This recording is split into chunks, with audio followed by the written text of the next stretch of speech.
昔々、遠い国の輝くお城に若い王子様が住んでいました。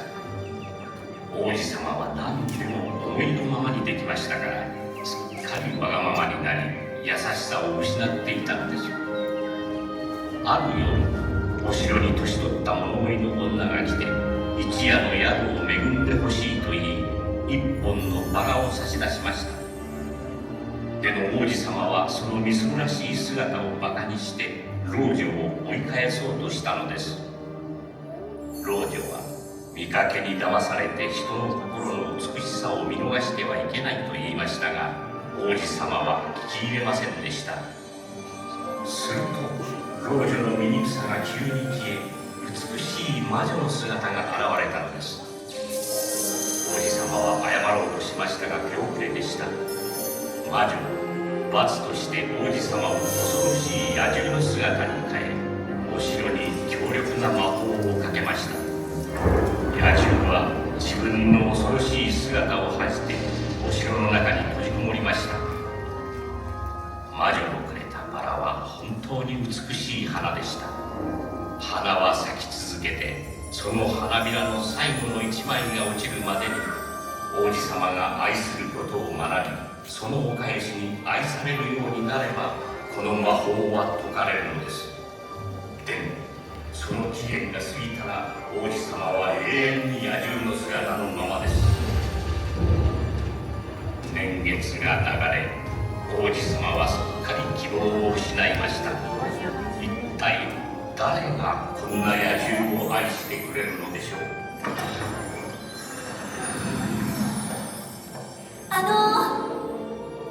どなたかいらっしゃる？こんにちは。あなた誰なの？この城の主人だ。顔を見せて。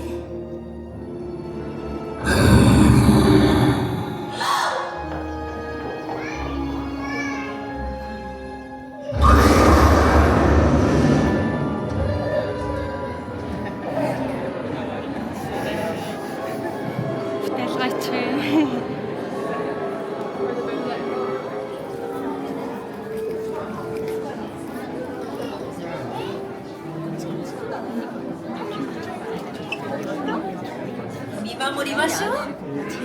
チップ、もっとお湯を入れてあげようか。うん、お願い。ねえママ、見てて。こっちにお湯をかけないで。私の方がお風呂に入ってるみたいじゃない。ねえママ、この後ろで女の子を見るの初めてだよね。そうね、見たことないわね。もう何年も。綺麗な子だよね。本当にそうね。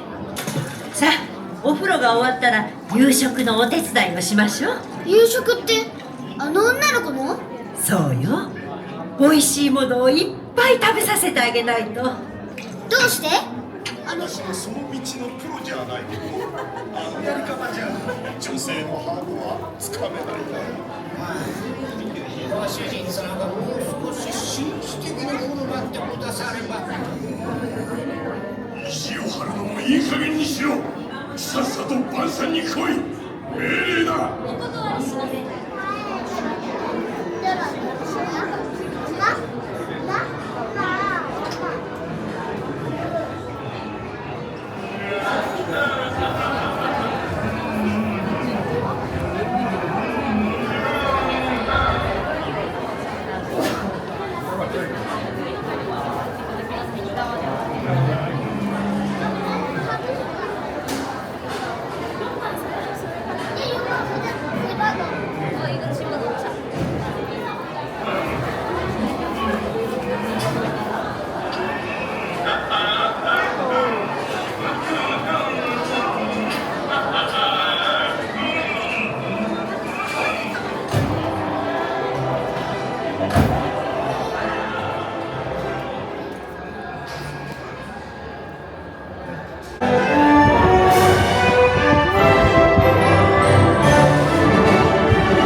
私のマドマゼール、今宵あなたをお迎えしますことは最高の誇り、最大の喜びです。ではどうぞおくつろぎください。ゆっくりおかけになって。お城のキッチンが腕によりをかけました。ディナーをようこそどうぞ。大事なお手様、首にナプキンをかけてごゆっくり。スープジューどれもお味は天下一品。一度食べたらトレビアン。お互いならお皿利きで。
彼女が僕を見て、そしてそっと触れてくれた。怯えても震えてもいない優しい眼差しね。